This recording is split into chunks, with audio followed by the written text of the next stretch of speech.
नमस्कार दोस्तों, मैं एडवोकेट प्रभाकर पांडे अपने इस यूट्यूब चैनल पे आप लोगों का स्वागत करता हूं।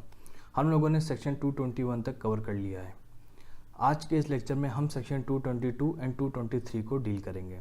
सेक्शन 222 जो है वो माइनर ऑफेंस को डील करता है, माइनर ऑफेंस के एस्पेक्ट को डील करता है। आइए हम चलते हैं सबसेक्शन 1 पे। When a person is charge with an offence consisting of several particulars, combination of some only of which constitutes a complete minor offense, and such combination is proved, but the remaining particulars are not proved, and he may be convicted of the minor offense although he was not charged with it। यानी कि एक charge में हमने एक offence को mention किया, उस offence के जो पर्टिकुलर्स हैं उसमें से कुछ पर्टिकुलर्स जो हैं वो एक माइनर ऑफेंस को बना रहे हैं, उस माइनर ऑफेंस को बना रहे हैं, और वो जो माइनर ऑफेंस है वो प्रूव भी हो जाता है, लेकिन उसी ऑफेंस के जो बाकी पर्टिकुलर्स हैं वो प्रूव नहीं हो पाते हैं। लेकिन इसके बाद भी हम उस पर्सन को उस माइनर ऑफेंस के लिए कन्विक्ट कर सकते हैं, भले ही हम लोगों ने उस माइनर ऑफेंस को अपने चार्ज में मेंशन नहीं किया था। आई होप आप लोगों को समझ में आ गया होगा। अब हम चलते हैं अपने सबसेक्शन 2 पे। When a person is charge with an offence and the facts are proved which reduce it to the minor offense, he may be convicted of the minor offense although he is not charged with it।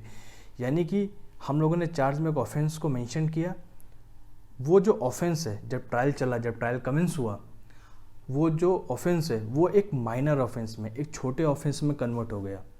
अब हम उस छोटे offence के लिए, उस minor offence के लिए हम उस पर्सन को एक्विट कर सकते हैं, भले ही हम लोगों ने अपने चार्ज में उस माइनर ऑफेंस को मेंशन ना किया हो।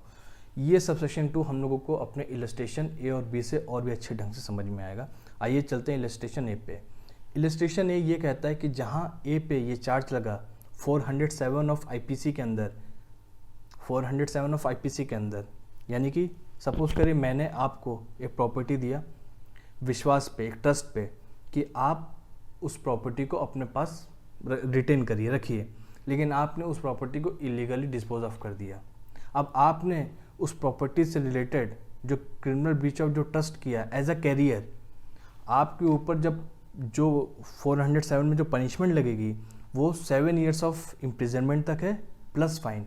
यानी कि 407 जब आपके ऊपर केस लगा तो आपको 7 साल तक की सज़ा हो सकती है, या फिर फाइन 7 साल तक की सज़ा और एंड फाइन, यानी कि आपको फाइन भी देना होगा। लेकिन जब केस कमेंस हुआ, जब ट्रायल आगे चला, तो ये बात प्रूफ हुई कि आपने जो प्रॉपर्टी डिस्पोज ऑफ किया इलीगली, एक्चुअली में मैंने आपको एज अ कैरियर नहीं दिया था, मैंने वो प्रॉपर्टी आपको ट्रस्ट पे रखने के लिए नहीं दिया था। आपने प्रॉपर्टी को डिस्पोज ऑफ कर दिया, ये वो ठीक है, लेकिन एज अ कैरियर मैंने आपको रखने के लिए नहीं दिया था। तो उस केस में आपका जो ऑफेंस है 407 से कन्वर्ट होकर के 406 एक माइनर ऑफेंस में आ जाएगा। 406 में जो पनिशमेंट है वो 3 साल तक की सज़ा है, 3 साल तक की सज़ा है और फाइन। यानी कि आपको सिर्फ ये भी बोला जा सकता है कि आप सिर्फ फाइन पे कर दीजिए और आपको एक्विट कर दिया जाएगा। इसका इलस्ट्रेशन बी क्या कहता है? इलस्ट्रेशन बी ये कहता है कि ए के ऊपर चार्ज लगा सेक्शन 325 ऑफ आईपीसी के अंदर, कॉजिंग ग्रेवियस हर्ट, कि उसने जो है ग्रेवियस हर्ट को कॉज किया है। अब सेक्शन 325 का जो पनिशमेंट है वो है 7 साल तक की सज़ा एंड फाइन, 7 साल तक की सज़ा है और साथ ही साथ आपको फाइन भी पे करना है। लेकिन जब ट्रायल कमेंस हुआ हमें ये पता चला कि एक्चुअली में जो उसने ग्रेवियस हर्ट कॉज किया ए ने, वो प्रोवोकेशन पे उसने कॉज किया, उकसाने पे उसने उस ऑफेंस को कॉज किया। अब वो 325 से कन्वर्ट होकर के 335 पे आ जाएगा। 335 एक माइनर ऑफेंस है जहाँ पे 4 साल तक की सज़ा है, यानी कि 1 साल की भी सज़ा हो सकती है, 2 साल तक की सज़ा हो सकती है और फाइन, या फिर ये भी हो सकता है कि उसको कोई पनिशमेंट हो ही ना, उसको सिर्फ ये बोला जाए कि आप जो है आप फाइन पे कर दीजिए और आपको एक्विट कर दिया जाएगा। तो सबसेक्शन 2 भी हम लोगों का क्लियर हो गया। अब सबसेक्शन 3 जो है वो अटेम्प्ट की बात करता है। देखिए हम लोगों ने अटेम्प्ट सेक्शन 219 का जो प्रोवाइजो है हम लोगों ने वहाँ भी पढ़ा था, आखिरी की जो 3 लाइनें थी, जहाँ पे जो एक ऑफेंस वो पनिशेबल है और उस ऑफेंस का जो अटेम्प्ट है, वो अटेम्प्ट और वो जो ऑफेंस है वो एक सेम काइंड ऑफ ऑफेंस में ही आएंगे। हम उनको सिंगल चार्ज में फ्रेम करेंगे। वहाँ पे तो हम लोगों ने ये डिस्कस किया था, लेकिन यहाँ पे इस बात को कहा गया है कि उस ऑफेंस का जो अटेम्प्ट है, वो अटेम्प्ट भले ही हम लोगों ने अपने चार्ज में ना लिखा हो, सेपरेटली उसको मेंशन ना किया हो, लेकिन उसके बाद भी हम उस पर्सन को जो है उस अटेम्प्ट के लिए लायबल मान सकते हैं और कन्विक्ट कर सकते हैं। इसका डायरेक्ट लैंग्वेज देख लेते हैं। When a person is charge with an offence, he may be convicted of an attempt to commit such offence although the attempt is not separately charged. अब हम चलते हैं अपने सबसेक्शन 4 पे। सबसेक्शन 4 इस बात को कहता है कि जहाँ पे एक माइनर ऑफेंस के लिए हमने एक पर्सन को लायबल मान लिया, लेकिन हम उसको कन्विक्ट तब तक नहीं कर सकते जब तक कि उसको कन्विक्ट करने से पहले जो प्रायर जो कंडीशंस हैं, जो लीगल रिक्वायरमेंट्स हैं, हम उसको फुलफ़िल नहीं कर लेते। इसका मतलब कि ये है कि सबसेक्शन 1 और 2 ने जो है माइनर ऑफेंस की बात की कि हम माइनर ऑफेंस के लिए पर्सन को कन्विक्ट मान सकते हैं, कन्विक्ट कर सकते हैं, भले ही उस माइनर ऑफेंस को हम लोगों ने अपने चार्ज में मेंशन ना किया हो। लेकिन अगर उस माइनर ऑफेंस को इंस्टीट्यूट कराने से पहले, उस माइनर ऑफेंस का जो प्रोसीडिंग उसको कमेंस करने से पहले उसका जो लीगल रिक्वायरमेंट है, अगर वो लीगल रिक्वायरमेंट, वो जो कंडीशन है, अगर हम फुलफ़िल नहीं करते हैं, तो हम उस पर्सन को जो है उस माइनर ऑफेंस के लिए फिर कन्विक्ट भी नहीं कर सकते। यानी कि हमें वो जो कंडीशन है, हमें उसको फुलफ़िल करना पड़ेगा, तब जा कर के हम उस पर्सन को जो है उस माइनर ऑफेंस के लिए कन्विक्ट कर सकते हैं। आइए इसका डायरेक्ट लैंग्वेज देख लेते हैं। Nothing in this section shall be deemed to authorize a conviction of any minor offence where the condition requisites for the initiation of proceeding in respect of that minor offence have not been satisfied. तो हम लोगों का section 222 covered हो गया है। अब हम चलते हैं अपने नेक्स्ट सेक्शन पे, सेक्शन 223, जो जॉइंट ट्रायल की बात करता है। हम लोगों ने सेक्शन 290, 220 को पढ़ा, जहाँ पे हम लोगों ने जॉइंटर ऑफ चार्जेस को पढ़ा था कि हम जो भी ऑफेंसेस हैं हम सिंगल चार्ज में कैसे फ्रेम करेंगे। हम सेक्शन 223 में पढ़ेंगे कौन कौन से पर्सन्स को जो है हम सिंगल ट्रायल में हम चला सकते हैं। आइए चलते हैं क्लॉज ए पे। Persons accused of the same offence committed in the course of the same transaction. अब देखिए, यही सेम कॉन्सेप्ट सेक्शन 220 का सबसेक्शन 1 भी है कि जहाँ पे जो एक्ट है, एक सीरीज ऑफ एक्ट, वो इस तरीके से कनेक्टेड हैं कि वो एक सेम ट्रांजेक्शन को फॉर्म कर रहे हैं, होल ट्रांजेक्शन को फॉर्म कर रहे हैं। तो उस सेम ट्रांजेक्शन में जो भी ऑफेंस को कमिट किया जाएगा, उसका चार्ज भी, मतलब उसको सिंगल चार्ज में फ्रेम किया जाएगा उन ऑफेंसेस को। और यहाँ पे अब ये बता रहा है कि हम उसका सिंगल ट्रायल चलाएंगे। तो जब भी आप अपने मेंस में इसको आप लिखिए, हमेशा सेक्शन 220 का सबसेक्शन 1 को रिफ़र करके लिखिए, उससे आपका जो आंसर है वो काफ़ी इनहेंस हो जाएगा। अब हम चलते हैं क्लॉज बी पे। Persons accused of an offence and persons accused of abetment of और attempt to commit such offence. यानी कि वो पर्सन जिन्होंने उस ऑफेंस को किया, वो पर्सन्स उन्होंने अबेट किया, उन्होंने उकसाया उस ऑफेंस को करने के लिए। और तीसरे वो पर्सन जिन्होंने सिर्फ अटेम्प्ट किया उस ऑफेंस के लिए। हम इन तीनों ही पर्सन्स को जो है वो सिंगल ट्रायल हम उनके ऊपर चला सकते हैं। अब हम चलते हैं अपने क्लॉज डी पे। क्लॉज डी क्या कहता है? Persons accused of different offences committed in the course of same transaction. यानी कि सेम ट्रांजेक्शन में जो पर्सन्स हैं, जो इन्वॉल्व हैं, उन्होंने डिफरेंट ऑफेंस किए हैं, उसके बाद भी हम उसको जो है सिंगल ट्रायल में चला सकते हैं। इसके लिए जो है हमारे पास जजमेंट्स हैं, 2 जजमेंट्स हैं। पहला जजमेंट्स है Ayodhya Singh versus state of Rajasthan, AIR 1972 supreme court. इसमें 2 पर्सन्स थे, अयोध्या सिंह और हीरा सिंह। इन लोगों को जो है जॉइंटली चार्ज किया गया, इनको जो है सिंगल चार्ज में फ्रेम किया गया। Section 457 read with section 75 of IPC and section 380 read with section 75 of IPC।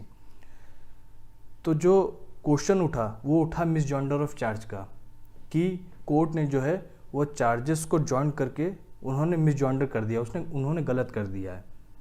इन लोगों का चार्ज अलग फ्रेम होगा और ट्रायल अलग चलेगा। सुप्रीम कोर्ट ने ये बात कहा कि जब इन लोगों ने जो ऑफेंस कमिट किया वो एक साथ कमिट किया और सेम ट्रांजेक्शन में कमिट किया, तो फिर इनका चार्ज भी सिंगल चार्ज फ्रेम होना चाहिए और जो ट्रायल भी चलेगा वो सिंगल ट्रायल चलेगा। अब हम चलते हैं अपने दूसरे जजमेंट्स पे। सेक्शन क्लॉज डी का ही दूसरा जजमेंट है, Kadri Kun Ahmad versus state of Madras. इसका जो नाम है थोड़ा सा मैं प्रोनाउंसिएशन आपको बता देता हूँ। कुन Ahmad, KUNHAHAMMAD, Kadri Kun Ahmad versus state of Madras 1960 supreme court. इस पे जो है ए के ऊपर 5 चार्जेस लगे, 5 डिफरेंट चार्जेस लगे। पहले जो 3 चार्ज थे वो ये लगे एज अ प्रिंसिपल कि उसने ऑफेंस को खुद किया है। जो चौथा चार्ज लगा वो लगा एज अ अबेटर कि उसने अबेटमेंट किया है, उकसाया है। जो 5वां चार्ज लगा वो था criminal conspiracy, section 120B of IPC B के साथ, यानी ए ने जो है बी के साथ क्रिमिनल कॉन्स्पिरेसी किया है, सेक्शन 120B ऑफ IPC। और जो प्रिंसिपल चार्ज था वो क्रिमिनल कॉन्स्पिरेसी का ही था। तो इसमें जो है सुप्रीम कोर्ट ने ये बोला कि ए जो है बी के साथ बिल्कुल उनका सेम ट्रायल बिल्कुल चला जा सकता है, क्योंकि सेम ट्रांजेक्शन में डिफरेंट ऑफेंसेस हैं, लेकिन सेम ट्रांजेक्शन में तो ए और बी का जो है जो ट्रायल है वो सेम चलाया जा सकता है। अब हम चलते, ये जो 2 जजमेंट दिए ये क्लॉज डी के थे। अब हम चलते हैं क्लॉज ई पे। क्लॉज ई जो है वो प्रॉपर्टी की बात करता है। कुछ पर्सन्स हैं जिन्होंने by way of theft, extortion, cheating, criminal misappropriation उन्होंने किसी प्रॉपर्टी को जो है वो लिया, और वहीं पे कुछ पर्सन्स हैं जिन्होंने वो जो property by way of cheating से, थेफ्ट से, एक्सटॉर्शन से जो उस प्रॉपर्टी को लिया गया था, उन्होंने उस प्रॉपर्टी को रिटेन किया है, अपने पोजीशन में रखा है, या उस प्रॉपर्टी का कंसीलमेंट कर रहे हैं। अब फर्स्ट पर्सन से लेकर के लास्ट पर्सन तक, यानी कि वो पर्सन जिन्होंने थेफ्ट, एक्सटॉर्शन किया, और वो पर्सन जिन्होंने वो चोरी की हुई प्रॉपर्टी को अपने पास रखा, कंसील किया या उसका डिस्पोजल किया, ये जितने भी पर्सन्स हैं, एंड प्लस जो ऑफेंसेस हैं पहले ऑफेंस से लेकर के आखिरी ऑफेंस तक, हम उनको सिंगल ट्रायल हम उनके ऊपर चलाएंगे और सिंगल चार्ज में फ्रेम करेंगे। ई का डायरेक्ट लैंग्वेज देख लेते हैं। Persons accused of an offence which includes theft, extortion, cheating और criminal misappropriation, and persons accused of receiving or retaining or assisting in the disposal or concealment of property, possession of which is alleged to have been transferred by any such offence, पहले वाले जो भी offences हैं, theft, extortion, any such offence committed by the first named person, पहले person से लेकर के, or of abatement, यानी कि किसी ने अगर उकसाया भी होगा, प्रोवोक भी किया होगा इन ऑफेंसेस को करने के लिए, और अटेम्प्टिंग टू कमिट, यानी कि किसी ने अटेम्प्ट भी किया होगा इन ऑफेंसेस को सिर्फ करने के लिए। Any such last named offence, यानी कि फर्स्ट पर्सन से लेकर के लास्ट पर्सन और फर्स्ट ऑफेंस से लेकर के लास्ट ऑफेंस, इनको हम सिंगल ट्रायल में चलाएंगे।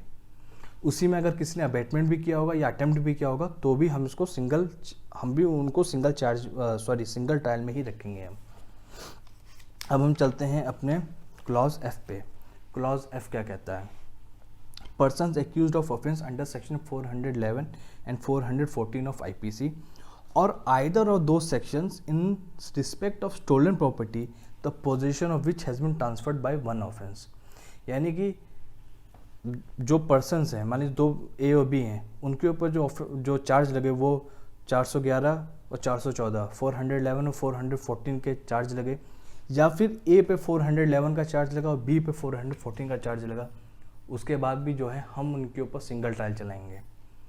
411, 414 जो है वो प्रॉपर्टी से रिलेटेड है कि जहाँ पे डिसऑनेस्टली किसी प्रॉपर्टी को एक्वायर किया गया, और वो जो डिसऑनेस्टली जो प्रॉपर्टी एक्वायर किया गया उसको बेचा जाए, कंसील किया जाए, छुपाया जाए या फिर डिस्पोज ऑफ किया जाए, तो जो इनका जो ट्रायल है हम सिंगल चलाएंगे।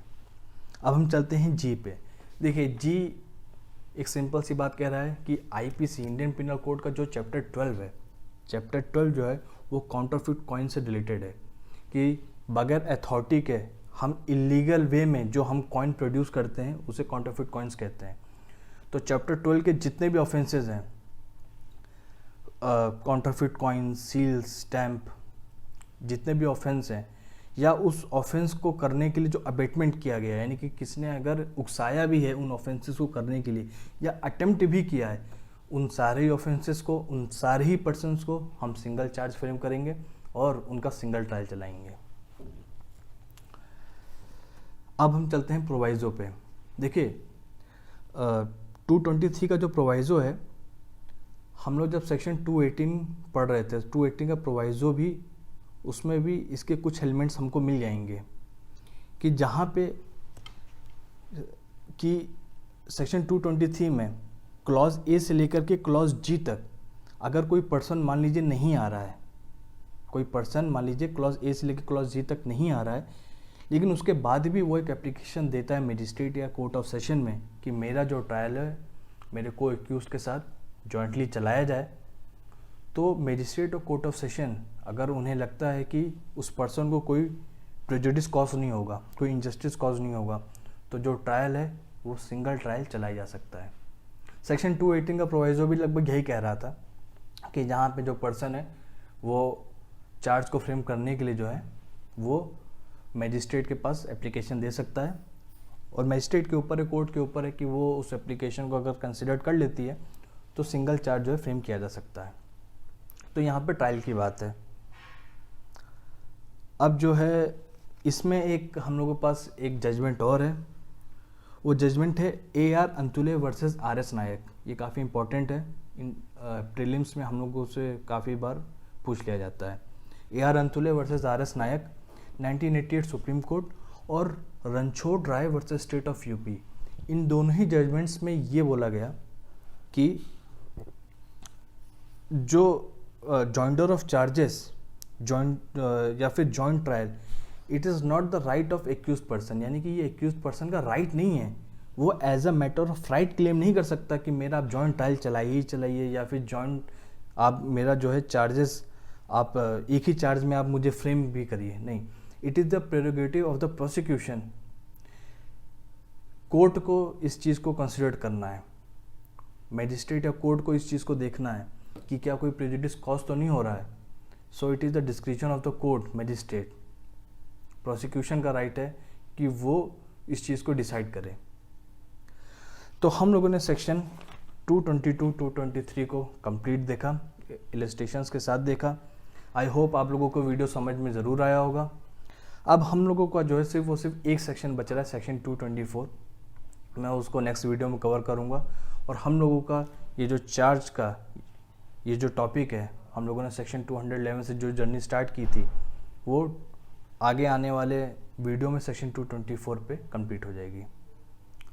धन्यवाद।